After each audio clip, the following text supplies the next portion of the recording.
Abra sua Bíblia comigo, eu quero o primeiro livro de Crônicas, capítulo 4.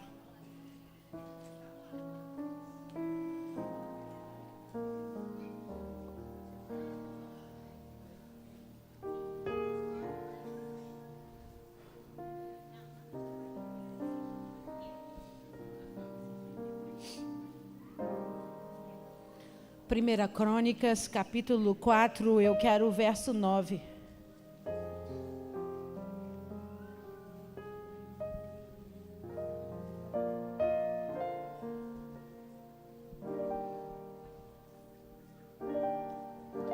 Quem achou da glória a Deus? Aleluia. Diz assim a palavra do Senhor para nós essa noite. Foi Jabes mais ilustre do que seus irmãos. Sua mãe chamou-lhe Jabes, dizendo, porque com dores o dei à luz. Jabes invocou o Deus de Israel, dizendo, ó, tomara que me abençoes e me alargues as fronteiras, que seja comigo a tua mão e me preserves do mal, de modo que não me sobrevenha aflição. E Deus lhe concedeu o que ele lhe tinha pedido. Amém? Feche os seus olhos, abaixe sua cabeça. Poderoso Deus, em nome de Jesus, essa é a tua santa palavra. E nós estamos aqui reunidos essa noite para celebrar, Senhor, celebrar a vida, te louvar, te engrandecer, mas também conhecer as suas escrituras. Conhecer aquilo que o Senhor tem separado para cada um de nós. E é por isso que eu me coloco atrás da cruz de Cristo, a sombra do Onipotente. Eu te peço, toma esse altar que é teu de honra e direito e ministra sobre nós, para a glória do teu nome, no nome poderoso de Jesus. Amém, amém, amém. Você pode aplaudir ao Senhor? A Ele a honra, a glória e o louvor para sempre. Glória a Deus. O livro de Crônicas foi escrito, a Bíblia diz para nós, por um sacerdote, um levita, um homem que vivia em Jerusalém. E se tornou uma referência histórica para nós. Em hebraico eles chamam de Paralipomenos, que significa um livro datado como se fosse um livro memorial, um livro que trazia relatos fundamentados na verdade e é claro que a visão daquele que o escrevia. Então, o livro de Crônicas foi escrito, assim como os livros de Reis, para não deixar passar despercebido a história da construção de Israel. O livro de Crônicas foi escrito depois que o povo volta do exílio da Babilônia, e eles então começam a reedificar Israel, depois de um tempo de escravidão, depois de um tempo de exílio, longe da terra amada. Lembra do texto do Salmo? Eles sentiam saudades de Israel, penduravam as suas harpas sobre as árvores e choravam, lamentando não poderem estar em Jerusalém. Então, o livro de Crônicas começa a ser escrito pós-exílio, na reconstrução dessa terra, na reconstrução dessa nova Israel. E eu observo que os primeiros capítulos, o primeiro livro de Crônicas, são capítulos que falam de genealogia, que falam de filiação. Vira a página comigo, vai lá no capítulo 1. Está escrito assim, descendentes de... O título, descendentes de Adão. Aí depois vem, descendente de Sem, de Ismael, de Abraão e Quetura, de Esaú, de Seir, de Edom. Capítulo 2, descendentes de Jacó, de Judá. Capítulo 3, filhos de Davi, descendentes de Salomão. E no capítulo 4, descendentes de Judá. Então, é um livro onde ele fala as descendências, ele fala toda a árvore genealógica desde Adão. E ele vai constituindo os seus filhos, toda essa herança. Por quê, pastora? Porque ele precisa contar a história de Israel. Ele precisa contar a história agora de uma nova formação. E não tem como se falar do novo sem se falar do velho, sem se falar do passado, das raízes. Então ele traz o relatório desde Adão, todos os filhos de Abraão, de Isaac, de Jacó, e ele vai trazendo essa descendência, a importância dessa descendência, até chegar no tempo onde ele vai precisar usar esses nomes, para que você entenda quem naquele momento era rei de Israel, quem naquele momento liderava. E na volta do exílio, a maioria absoluta eram filhos da tribo de Judá. É por isso que no capítulo 2 e no capítulo 4 tem a mesma listagem de descendentes de Judá. Porque se tornou, erradicou como sendo a maior tribo dessa época, a tribo de Judá. Você lembra que eu sou? Diga amém. Então, ele começa a explicar e dá nome a essas pessoas. É claro que a prioridade masculina, a referência feminina era muito pequena naquela época. Se um homem tinha uma filha mulher, ela existia, mas ela não era exaltada, ela não era citada, ela não era nomeada. É por isso que quando você lê Gênesis, o livro de Gênesis fala de Adão, fala dos filhos de Adão. Como é que eram o nome dos filhos de Adão? Como é que era o nome dos filhos de Adão? Fala aí. Sem, Cã e Jafé. Mas e as meninas? Tiveram as meninas. Homem não faz filho com homem, sim ou não? Tiveram meninas, mas não tinha hábito de se transcrever os seus nomes, de declarar publicamente, de exaltá-las. Não é diferente. Algumas meninas são citadas, mas a maioria absoluta é dado a honra e a sequência da hereditariedade aos filhos homens. Você entendeu? Diga amém. Então, no capítulo 4, ele está falando de Judá. Judá, filho de Jacó, o líder da tribo de Judá. E ele começa a falar dos seus filhos, dos filhos que ele gerou, dos seus netos. E ele vai falando da descendência de Judá. Mas observa que ele para no versículo 9. Vamos ler o 8. Ele diz assim: Cós gerou a Nube e a Zobeba, que parece aquela geleca que as crianças brincam hoje, né? Zobeba, e foi pai das famílias de Arel, filho de Anu.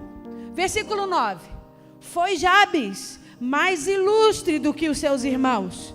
A sua mãe chamou Jabes dizendo, porque com dores dei à luz. Observa que houve um espaço entre o versículo 8 e o versículo 9. Até o versículo 8, exclusivamente no capítulo 4, ele está sendo fiel à genealogia de Judá. Ele está falando dos filhos de Judá, dos netos, dos bisnetos, da geração que veio após o filho de Jacó. Mas no versículo 8 é interrompido, porque no versículo 9 ele relata um memorial, ele conta uma história, ele faz um parênteses para dar propriedade ao nome de um homem. E ele começa, versículo 9. Foi Jabes mais ilustre do que os seus irmãos. Sua mãe chamou Jabes, dizendo, porque com dores o dei à luz. Jabes, em hebraico, significa dores, pesar, aflição. Essa é a tradução do hebraico. Então, aquela mãe sofreu muito naquela gravidez.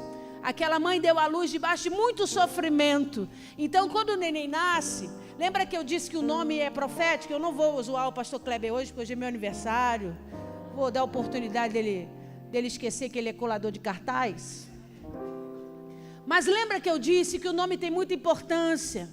O nome era dado a uma criança mediante o seu destino, mediante a formação de um destino. Então, aquela mãe sofreu a gestação inteira. Ela sofreu muito na hora do parto. Quando aquele neném nasce, a única palavra que ela tinha para ele era de dor. Quando ela olha aquele bebê, ela não diz, eu quero profetizar sobre ele alegria.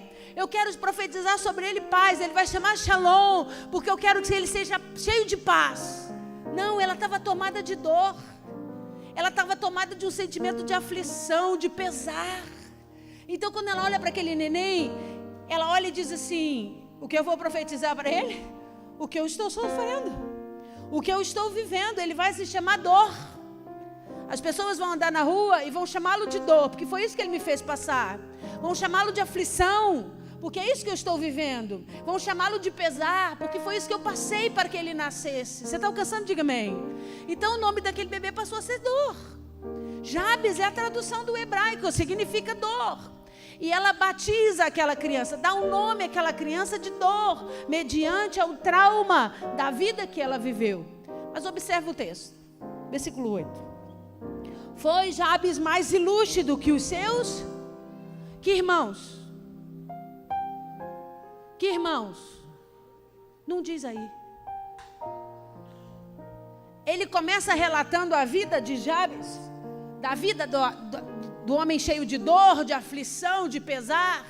E ele diz que ele foi mais ilustre do que todos os seus irmãos. Mas ele não fala dos seus irmãos. Por quê, pastora? Porque o testemunho de vida e de transformação desse homem superou qualquer coisa, qualquer relato, qualquer experiência com as suas referências familiares. Eu, se fosse você, prestava atenção aqui em mim. Por quê, pastora? Porque nunca importou para Deus como você começa, o que importa é como termina. Quando ele começa a escrever o escriba do livro de Crônicas, ele diz assim: Jabes foi muito mais ilustre que todos os seus irmãos.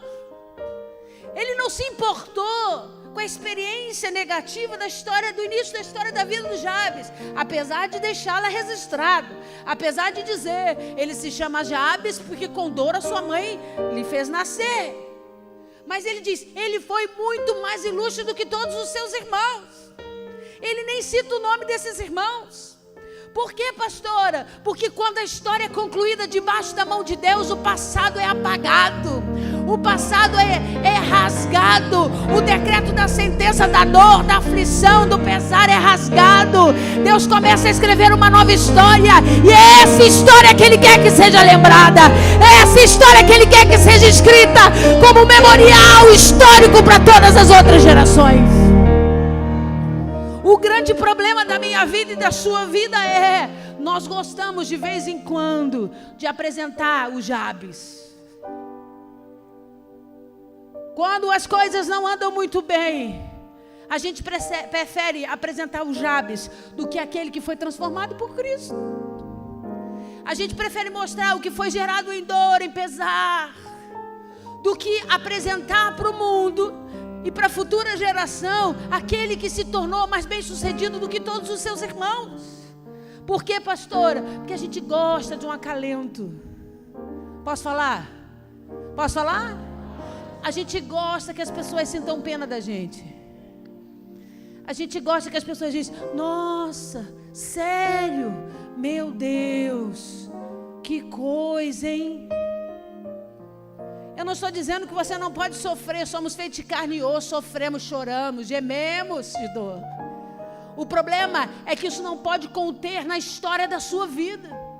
Isso tem que servir para você como marca, assim como cicatriz. Serve para ver, mas não serve para sentir dor. Quando eu olho para a cicatriz, e eu tenho poucas, porque eu sempre fui uma criança muito quietinha, mas eu sei que tem uns aí todo marcado, carimbado, né? Quando você olha para a cicatriz, você lembra da arte que você fez, você lembra da besteira que você causou, mas se aperta lá, não te causa mais dor. As memórias do passado tem que ser como cicatriz. Me serve para lembrar o que eu fiz de errado e onde eu caí, mas não serve para eu sentir dor, nem para eu manifestar dor sobre a terra. Por quê, pastora? Porque eu estou caminhando para a transformação em Cristo Jesus. Eu estou caminhando para um novo destino. Não para o destino que a minha mãe escreveu para mim, como a mãe de Jabes escreveu para ele, mas para o destino profético que Deus quer escrever na minha vida e na sua vida. Um destino de superação, um destino de cura, um destino onde você será colocado como o mais ilustre dos seus irmãos, porque Deus fez essa obra na sua vida. Aplauda o Senhor.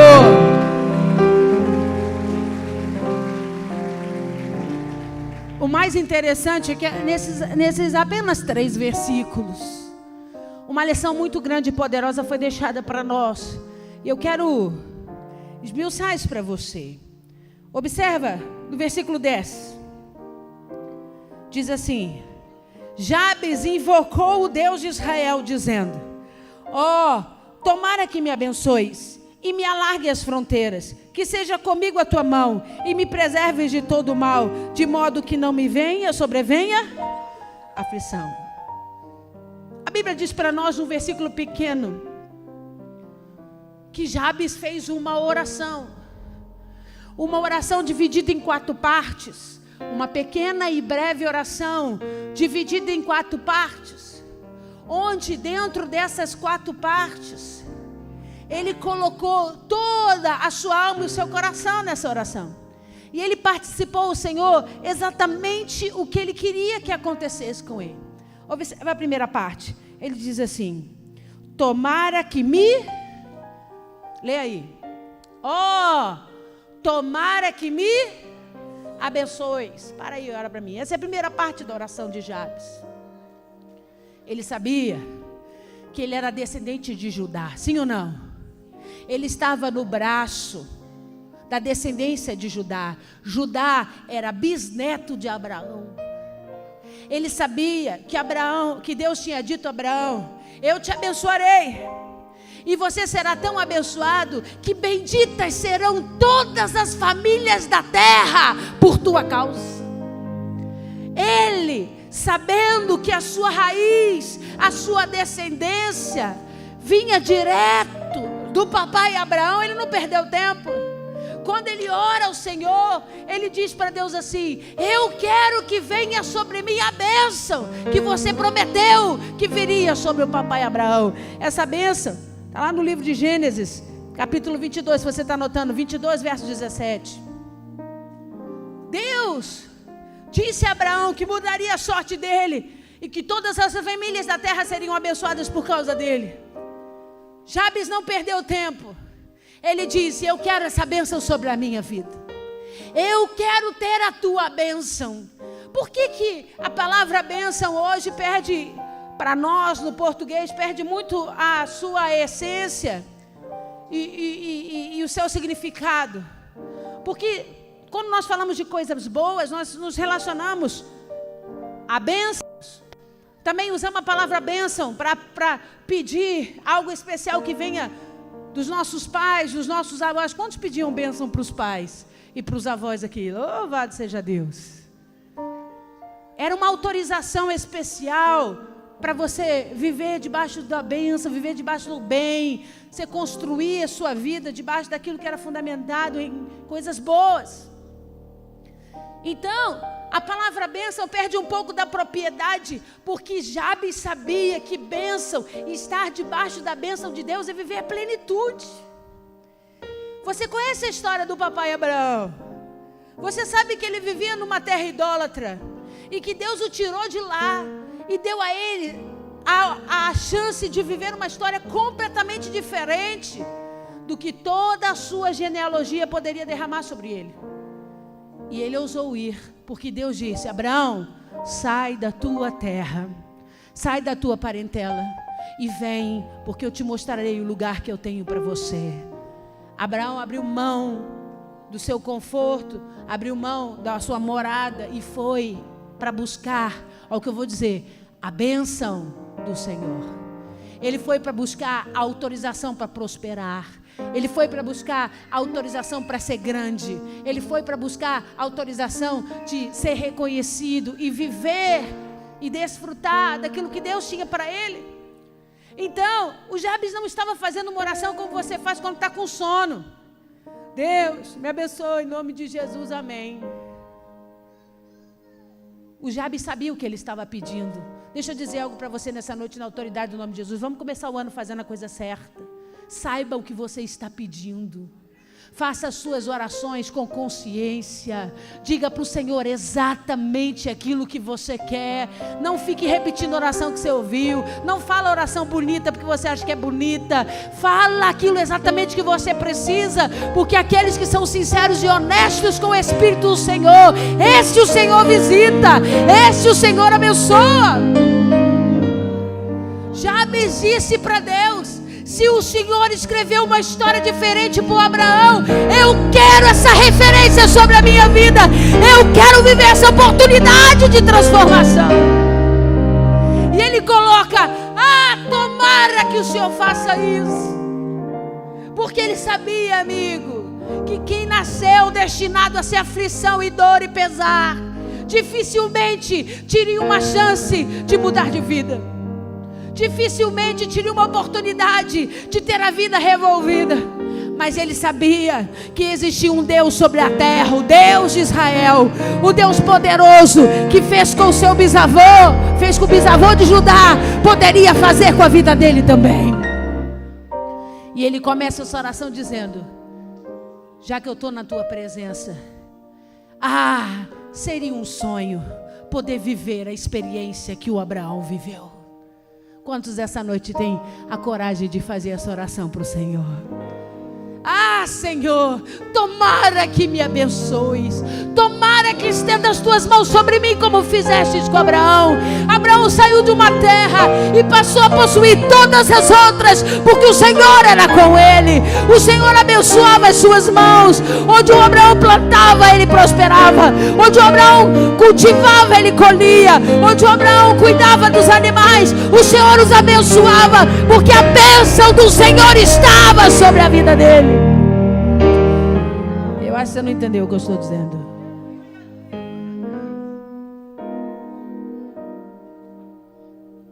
Não era a mão do Abraão, não era a vida do Abraão, não era o intelecto, não era a força do Abraão, não era a experiência do Abraão, não era nada disso. Abraão se tornou quem ele era por conta da bênção de Deus. Você passa a vida toda tentando se aperfeiçoar. Eu não estou dizendo que isso é errado. A gente precisa melhorar a cada dia, ser uma nova criatura, ser um homem melhor, mudar a nossa personalidade, o nosso caráter, aperfeiçoá-lo em Cristo. Mas você precisa entender, amigo, que o único fator que transforma o homem verdadeiramente é a bênção do Deus vivo. Se a mão de Deus, se a bênção de Deus estiver sobre a tua vida, ninguém pode parar você. Ninguém pode impedir a obra de Deus se cumprir na tua vida.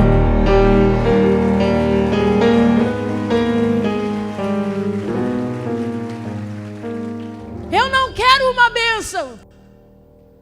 Eu não quero um sonho. Eu não quero algo palpável. Eu quero a bênção do Deus Altíssimo. Porque quando a bênção do Deus Altíssimo é derramada sobre a minha vida, todas as outras coisas acontecem. Todas as áreas da minha vida fluem. Porque Deus não dá pela metade. Deus não dá em pedacinhos. Ele é o alfa e o ômega. Quando ele entra para cumprir tudo e para fazer todo o seu propósito. Então a primeira parte da oração, Jabes teve consciência do que ele precisava era da bênção de Deus. A única coisa que você precisa para mudar de verdade a história da sua vida é a bênção de Deus. Entenda que eu não estou dizendo que Deus não pode entregar para você presentes. Mas eu não quero passar a minha vida pedindo presentes. Eu quero fazer uma oração como Jabes fez. Ah, tomara que o Senhor resolva, decida me abençoar. Porque numa só escolha de Deus sobre a minha vida e a sua vida, muda tudo, querido. Deus olhou lá de cima e viu um menino ruivinho cuidando das ovelhas do seu pai, cheio de sardas. E ele olhou lá de cima e disse: sobre ele estará a minha bênção. Manda o profeta lá anunciar que eu, o Senhor, estou dizendo: ele será o futuro rei de Israel.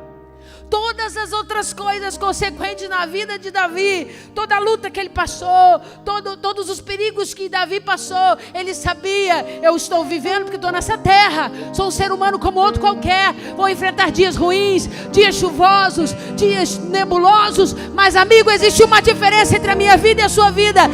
Eu tenho a bênção de Deus, e se eu tenho a bênção de Deus, todas as coisas vão cooperar para o bem da minha vida.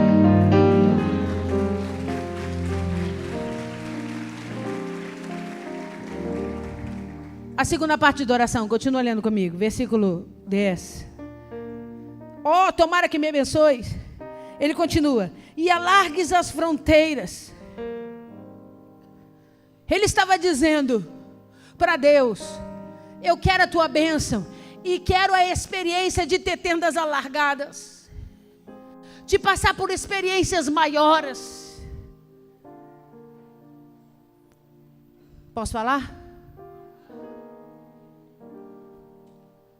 Porque tem muita gente que quer a bênção de Deus, mas não quer experimentar coisas novas, porque se acomoda com aquela vida, com aquele mundo. E Deus está dizendo: não consigo separar as coisas. Se a minha bênção vem sobre a tua vida, as minhas tendas precisam se alargar.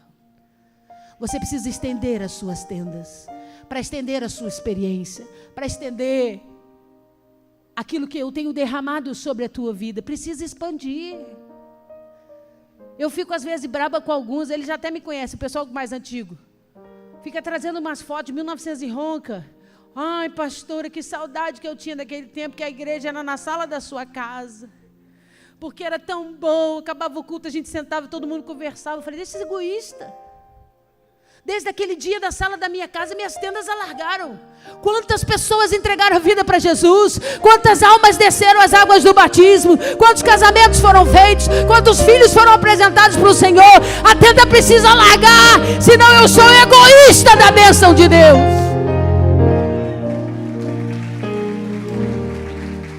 Tem que expandir a tenda. A obra tem que ser completa. Hoje eu tenho pessoas dentro da igreja que passam por mim no meio da rua.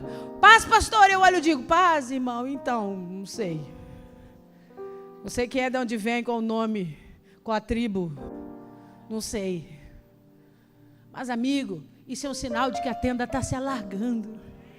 A bênção automaticamente alarga a tenda. Automaticamente traz um processo construtivo de evolução. Precisa crescer, precisa desenvolver. E o Jabes sabia disso. Ele diz: eu preciso da tua bênção em primeiro lugar, mas, amigo, não quero essa bênção para viver conforme, convencido dentro da minha casinha, não. Eu quero também que as minhas tendas se alarguem, que a tua prosperidade venha sobre a minha vida, porque eu preciso manifestar isso. Eu preciso que as pessoas experimentem disso. E o maior testemunho, amigo, que eu posso dar de viver debaixo da bênção é permitir que as pessoas enxerguem a minha tenda ser largada. Por quê, pastora? Não é para mostrar para as pessoas que nós estamos crescendo ou prosperando, mas é para fundamentar a palavra. Nenhuma obra que Deus começa, Ele não termina. Nada que Deus põe a mão, Ele não retira a mão. Ele constrói, Ele continua construindo esse projeto. E é isso que Ele vai fazer na minha vida e na sua vida. E o Jabes sabia disso. Ele diz: eu quero a tua bênção. Ah, Senhor, mas eu também preciso que as minhas tendas sejam alargadas. Levanta a sua mão aí que eu vou profetizar. Na autoridade do nome de Jesus. Senhor, esse é o ano onde as nossas tendas serão alargadas. O Senhor vai promover os seus filhos. O Senhor vai nos abençoar e nos prosperar. Porque debaixo da tua bênção seremos mais abençoados. Aleluia. Glória a Deus. Jabes queria fazer parte dessa geração profética que Deus deu destino a Abraão. Olha as estrelas do céu, conta as areias, os grãos da areia do mar, Abraão. Você vai ser pai de multidões. E o Jabes disse: desculpa, mas eu estou distante, mas eu estou preso nessa árvore aí. E eu quero essa bênção sobre a minha vida. Eu também quero que um dia eles olhem para mim e vejam que eu também me tornei um pai de multidões. Que eu também me tornei um homem de descendência grande e forte sobre a terra, de pessoas que estão vivendo debaixo da bênção. Nós passamos pela experiência na vida de conhecer pessoas, de pregar o evangelho para elas. Muitas ficam, outras não. Uns decidem permanecer, outros desistem. Mas isso não tira o teu ato de gerar, isso não tira de você a tua identificação, de estender as tuas tendas. No mundo espiritual, Deus viu que você fez, que você cuidou, que você gerou. Isso é alargar de tendas. Nós não podemos misturar as coisas. Não podemos misturar a nossa alma, nossos sentimentos, com o fato de Deus nos dar a oportunidade de crescer. Crescer é desafiador. Todo mundo diz assim: hoje eu sou funcionário, mas o dia que eu for chefe, o dia que você for chefe, você vai ter que pagar a conta. O dia que você for chefe, você vai ter que pagar imposto de renda, imposto sobre serviço, imposto sobre trabalho. Você vai ter que lidar com um negocinho chamado Ministério do Trabalho, que tomara que acabe, em nome de Jesus. Mas enquanto você está como funcionário, você enxerga o patrão como alguém que tem muito dinheiro e que vive uma vida boa. Experimenta. Se permita passar pela experiência de Deus, alargar sua tenda. Você vai ver que não é bem assim. Que em todos os degraus da vida tem compromisso. tem desafios, tem momentos de dificuldades. Hoje eu digo, é fácil olhar para mim. Hoje é fácil olhar para essa igreja bonita desse jeito, que vai ficar mais bonita ainda no final do ano. Hoje é fácil dizer, hoje as pessoas chegam aqui e dizem, ô pastora, prazer, eu sou pastor fulano de tal. Nossa, estou muito feliz de conhecer essa igreja, quero poder ajudar. Mas na época que era eu e mais 13, ninguém aparecia para ajudar. Ninguém aparecia para dizer, ô, eis-me aqui, servo do Senhor Altíssimo. Porque hoje pregar nesse altar dá know-how. Porque as pessoas dizem assim, você prega lá na catedral? Porque o comentário é, a igreja que tem palavra. Lá se prega a palavra. Lá tem palavra na terça, tem palavra na quinta, tem palavra no sábado. Tem palavra. Você sobe naquele altar para pregar. Mas na época que nós não éramos ninguém, as pessoas não davam valor. E hoje elas olham para mim assim, nossa, deve ser muito legal. E eu achei o máximo, que eu perguntei isso essa semana. Se vocês fossem eu por um dia, o que vocês queriam fazer? Ideias mirabolantes. Eu falei, eu vou deixar esses camaradas uma semana aqui, para ver o que é bom para tosse. Estender tendas é aprender a se relacionar com todo tipo e espécie de pessoas. Aprender a amar as diferenças e a respeitá-las. Eu não sou, apesar de ser jovem, aleluia, glória a Deus, eu não posso pregar só para jovens. Por quê? Porque a igreja é feita de todo tipo de pessoas. Eu tenho que respeitar os pensamentos, respeitar como as pessoas se comportam, respeitar em todos. Por isso que a gente tem culto na terça-feira, você que gosta do reteté, tem culto na terça do reteté. Mas se você é mais batista, tem o culto da quinta, é mais tranquilo. Pô, batista tá a palavra, cara, te dei moral, pô. Não é não? É o pastor Josué aí, batista do poder, pô. E eu tenho o sábado do Conexão, que a gente vem, pula, dança, e é isso. Mas eu sou pastora de toda a igreja. Porque à medida que a tenda estende, amiga, eu tenho que aprender a receber e a respeitar todas as pessoas. Agregá-las todas, entender pelo bem-estar de todos, buscar aquilo que é bom para todos, não para um grupo que me convém. E administrar a tenda estendida não é fácil. Mas, amigo, você precisa experimentar disso. Você precisa dar um passo maior do que o que você tem vivido até hoje. Se você tem trazido uma palavra sobre a sua célula, experimente participar de um discipulado, experimente envolver com mais pessoas, experimente crescer, estenda a tua tenda, alargue a tua tenda, passe por todas as experiências que você puder, para você poder participar de opinião. Vira para esse irmão que está ao seu lado e diga assim, se você não faz, por favor, não opine. Grata, obrigada. Aleluia.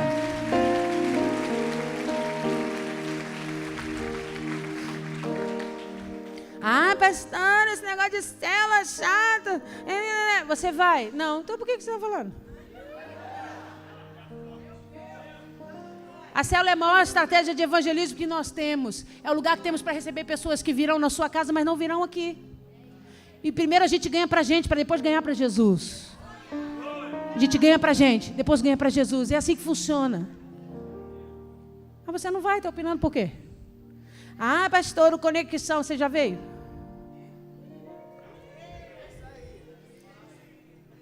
Então, ó, a gente só pode dar palpite naquilo que a gente experimenta. Se você já experimentou, a sua opinião é importante para mim. Fora disso, cri, cri, cri. Aleluia! Vou voltar para o Jabes.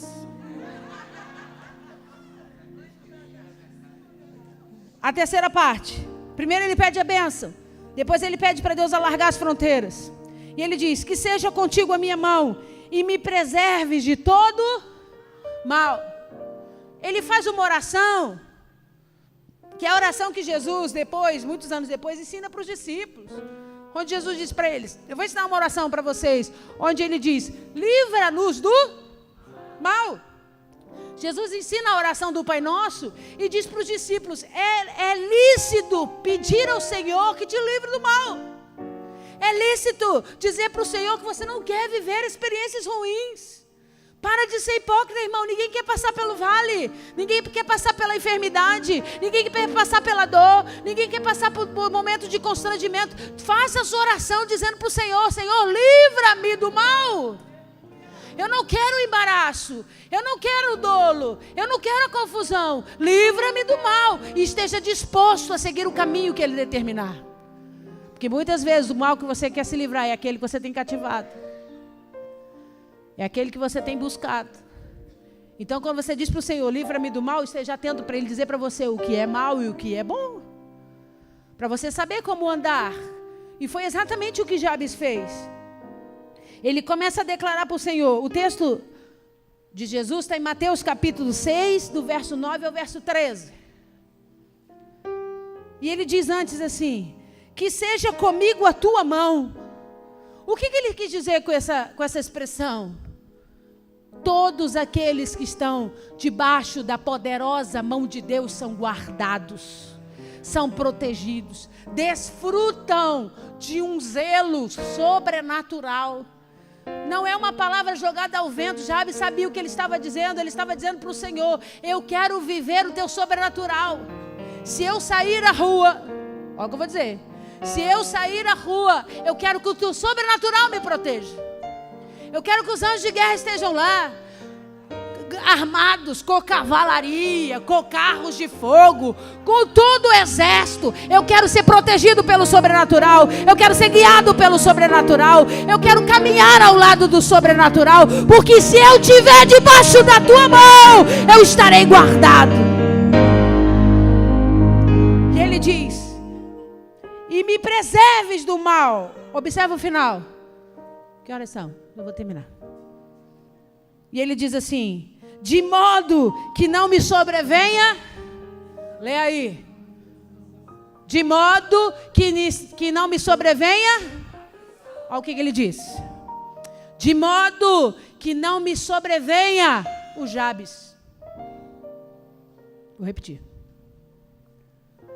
Me preserves do mal, de modo que não me sobrevenha o Jabes.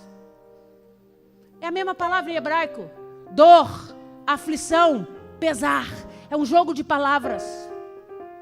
Ele está dizendo que não me sobrevenha o meu eu, que não me sobrevenha o meu destino maldito, que não me sobrevenha as escolhas erradas do meu passado, que não me sobrevenha aquilo que foi feito sem a minha autorização, que destruiu e roubou uma experiência de futuro sobre a minha vida. Deus, me preserve do mal e me afaste de mim mesmo, me afaste do meu eu, da minha alma doente, daquilo que apela para não acontecer a tua vontade. Me livra de mim mesmo. Por quê, pastora? Porque é a primeira regra de construção de uma vida transformada, é você aprender a negar-se a si mesmo. O que é que estraga a sua vida? Você. O que traz problema no seu casamento? Você. O que estraga os filhos? Você e os seus pais.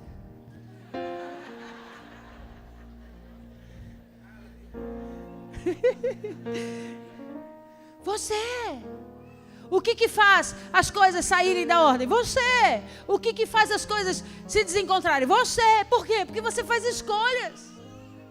Você é dotado de livre-arbítrio.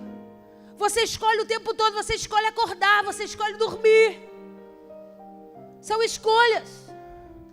Inclusive, cutuca esse irmão que está dormindo aí. Diz: acorda. Você escolhe.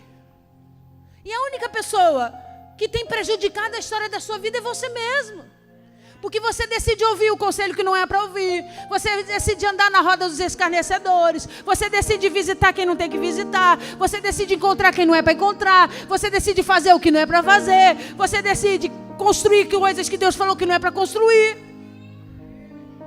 Enquanto você não tiver consciência disso, fica difícil trazer a bênção, instaurar a bênção de Deus sobre você. Por quê? Você vai ficar brigando com Deus.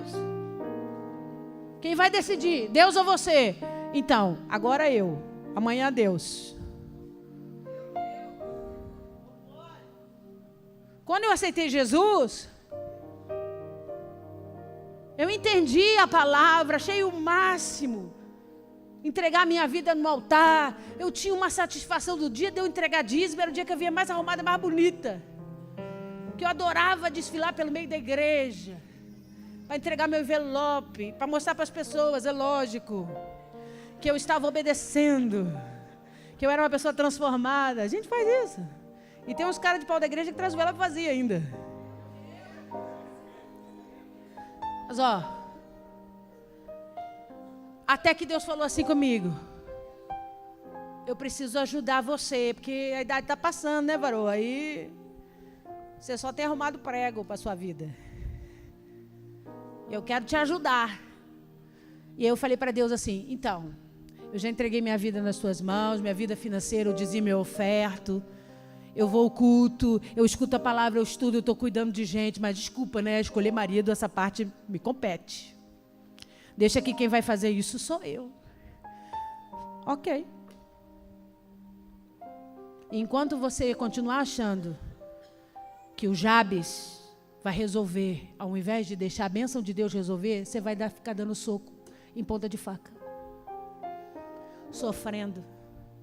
Até que eu disse para Deus, ok, eu não quero mais, eu entendi, aleluia. O Senhor vai fazer. O Senhor vai trazer na hora certa, do jeito certo. E eu já contei essa história, mas ele disse para mim assim, eu já trouxe a pessoa, ela anda perto de você, o problema é os seus olhos, você não enxerga. Você enxerga o que te convém, não o que me convém. E eu fiquei olhando para os irmãozinhos do lado, falei, será que é esse, gente? Será que é aquele?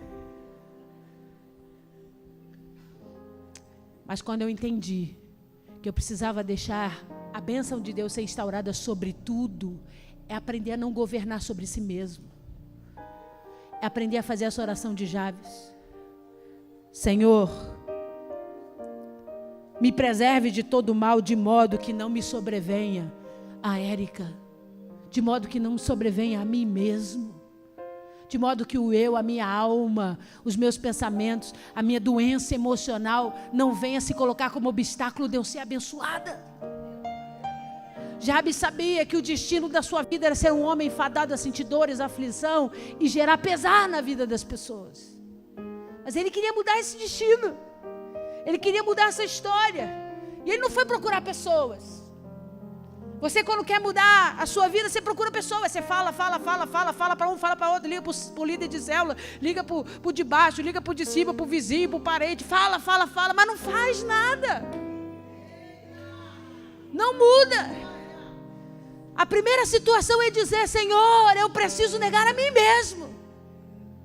Anular a Érica, que foi gerada cheia de mimimi, de jorzinha, cheia de frustração, cheia de coisinhas esquisitas, de frescura. Porque a hora que eu conseguir anular a Érica, a tua bênção pode ser instaurada sobre mim. A tua bênção pode vir para mim. E eu vou desfrutar de uma mudança, de uma transformação generalizada na minha vida. Mas aqui você, ó, agarrado com as aflições, agarrado nas dores. A pastora fala isso, porque não viveu a vida que eu vivi. A pastora fala isso, porque ela não foi abandonada, porque o pai dela não rejeitou, porque a mãe, amiga. O Jabes experimentou de tudo isso, mas não contou essa história. Ele viveu as mesmas experiências de aflição, de dor e de pesar, mas ele não contou essa história. Sabe por quê? Porque ele decidiu que a história que ele queria viver era uma história que deveria descer direto da mão de Deus para a vida dele. Posicionamento. A partir do dia de hoje, você vai fazer uma aliança comigo. Amém ou não amém? Todo dia antes de você dormir, você vai abrir 1 Crônicas, capítulo 4. E vai ler o versículo 10 e vai dizer para o Senhor exatamente a oração que o Jabes fez. Agora você não vai repetir palavras, você conhece o contexto. Você sabe exatamente o que ele quis dizer. E você vai chamar isso a existência para a sua vida. Por quê, pastora? Lê aí o próximo versículo.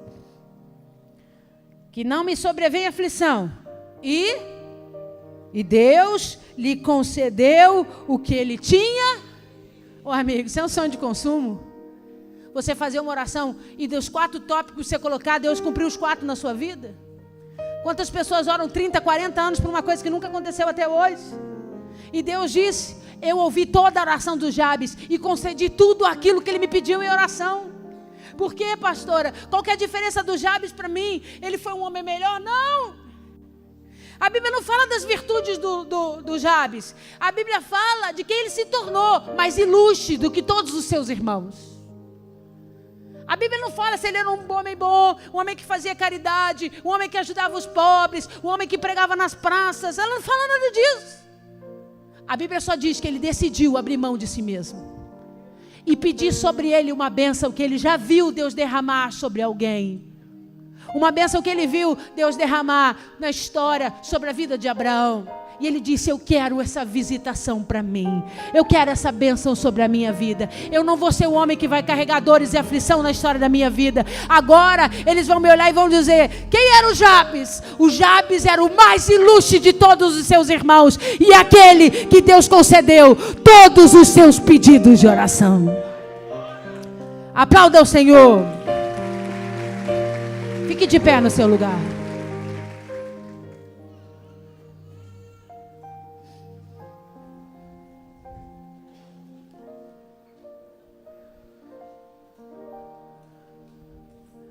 Pessoal do louvor. Pastor, o que a senhora quer? É o primeiro domingo do ano.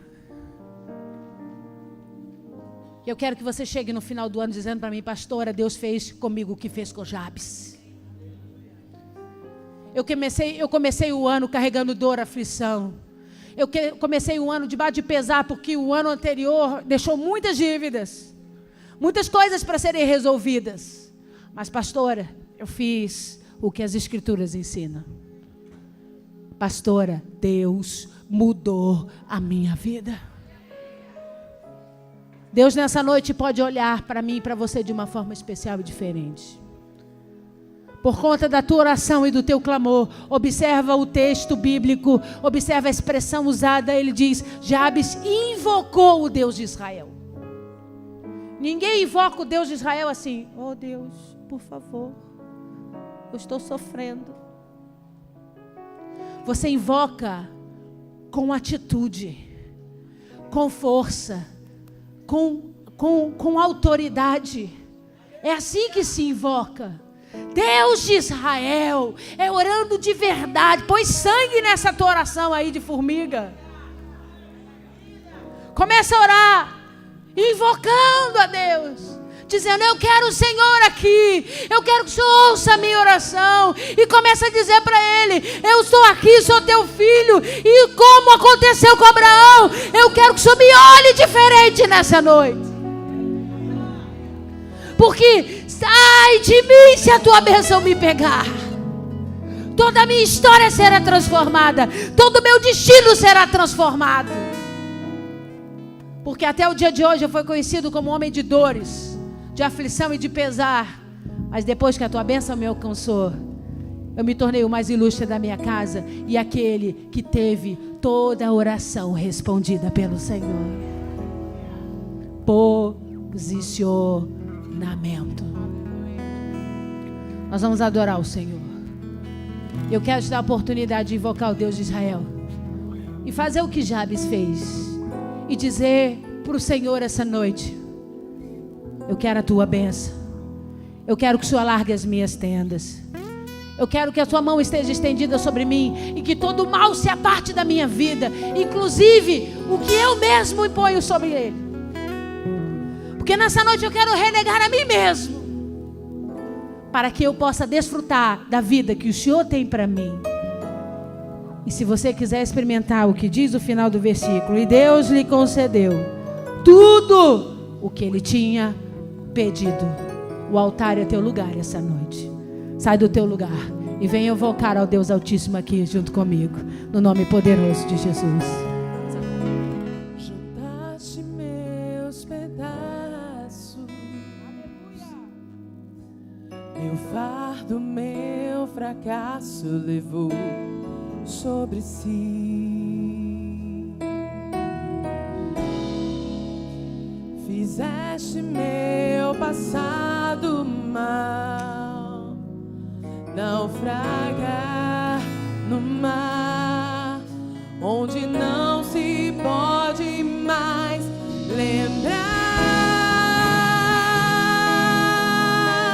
O teu amor me arrebatou. Mesmo assim digo sim quando tenho que negar. Me dou quando tenho que fugir. Ai de mim, por favor, me ensina a te amar como me amar. Espírito Santo, diz pra mim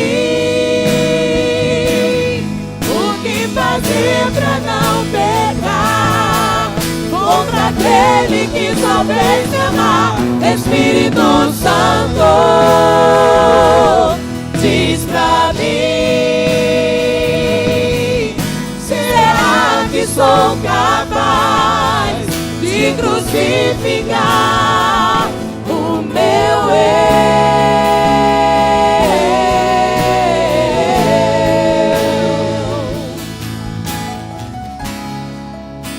Juntaste meus pedaços, meu fardo, meu fracasso levou sobre si. Fizeste meu passado mal naufragar no mar, onde não se pode mais lembrar. O teu amor me arrebatou. Mesmo assim digo sim quando tenho que negar. Me dou quando tenho que fugir. Ai de mim, por favor, me ensina a te amar como me amar. Espírito Santo, diz pra mim o que fazer pra não pecar contra aquele que só fez me amar. Espírito Santo, diz pra mim, será que sou capaz de crucificar o meu eu?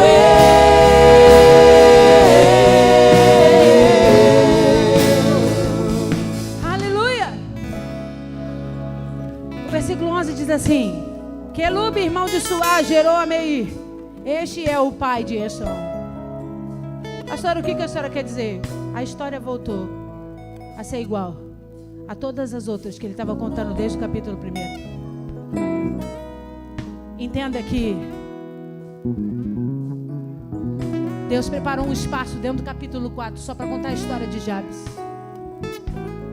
Alguma coisa de muito especial e diferente aquele homem viveu. Ele mereceu um parágrafo, um parênteses, só para especificar a história da sua vida. No versículo 11, volta tudo ao normal.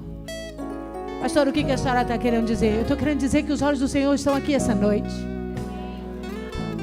E os olhos do Senhor podem estar olhando para você e hoje, nessa noite, decidir estender a sua mão sobre a tua vida e te eleger como homem e uma mulher que viverá a partir do dia de hoje debaixo da bênção do Senhor. Que não é pela tua força, não é pelo teu entendimento, não é pelo seu intelecto. Deus vai te escolher pela graça, assim como Ele fez com Jabes. Não foi pelos atributos de Jabes, foi pela escolha que Jabes fez através da sua oração. Se Abraão pôde viver e desfrutar dessa experiência, Senhor, eu quero ela para mim. Será que você pode dizer isso para o Senhor essa noite? Senhor, eu quero viver essa história. Eu quero que daqui a alguns anos meus filhos, meus netos vão contar essa história e vão dizer, dentro da família Silva, dentro da família Souza, dentro da família Ribeiro, dentro da família Cabral, dentro da família, sei lá, o ciclano mudou toda a vida e a história daquela geração. Quem eram os seus parentes? Quem eram os seus antepassados? Tudo isso vai ficar para trás, porque as pessoas vão focar em você, vão focar na história que vai ser construída a partir de você. E será uma história que vai abrir mão das dores, das aflições e do pesar, porque vai passar a se chamar aquele que desfrutou de tudo que pediu a Deus em oração. O mais ilustre de todos os seus irmãos. Você está preparado para ver isso? Eu acho que você não está preparado para viver isso, não. Deus virá a sua vida assim, ó. Quem é que conhecia Abraão? Até Deus chamar Abraão e mudar a história da vida dele. Quem era o Abraão? Eu conheço o Abraão. E posso falar do Abraão hoje, o pai da fé, aquele que experimentou o sobrenatural, aquele que viveu debaixo da promessa, aquele que gerou a herança de Israel. Todos esses atributos vieram depois da bênção de Deus. É isso que eu estou querendo dizer para você essa noite. Você foi um hoje, a tua história foi uma hoje, mas depois que a bênção te pegar, depois que a bênção de Deus tocar você, toda essa história será transformada. Toda essa história será um divisor de águas na tua vida. Põe a mão no seu coração. Eu quero que você repita essa oração que o Jabes fez. Vamos repetir juntos. Diga assim: oh, tomara que me abençoes e me alargue as fronteiras, que seja comigo a tua mão e me preserves do mal, do modo que não me sobrevenha a minha alma e a minha própria vida. Deixa eu orar. Senhor, meu Deus e meu Pai, pelo edito de 1 Crônicas, capítulo 4, verso 10. Assim como o Senhor fez com Jabes, faz hoje na vida dos teus filhos. Ouve essa oração, Senhor. Nós não queremos as vidas de dores, de aflição.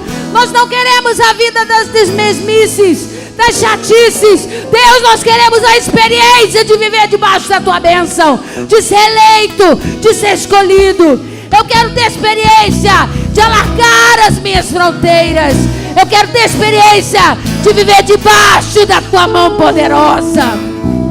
Deus, em nome de Jesus, nos preserve de todo mal e afaste tudo aquilo que vem de nós contra nós, e que estejamos prontos, Senhor, para viver o teu sobrenatural a partir do dia de hoje, no nome poderoso de Jesus. Amém, amém, amém. Diga: eu recebo a bênção de Deus sobre a minha vida, em nome de Jesus. Amém. Aplauda ao Senhor. Está na sua mão assim, eu vou ministrar a bênção apostólica. Você vai sair por aí abraçando esse irmão, olhando no olho dele e diz assim: você pode até hoje ter sido chamado de Jabes, mas a partir de hoje você é abençoado do Senhor. Amém ou não amém? Obrigado, Deus, por essa noite. Obrigado pela tua presença, pela tua unção, pelos teus louvores. Continua nos guardando e nos abençoando por todos os dias da nossa vida. Com o amor de Deus Pai, a graça salvadora do nosso amado Jesus Cristo de Nazaré, as doces consolações do Espírito Santo, seja comigo, com você, com a tua casa, com todo Israel de Deus, até a volta do nosso Senhor, em nome de Jesus. Amém, amém, amém. Vai em paz, querido, que o Senhor te abençoe em nome de Jesus.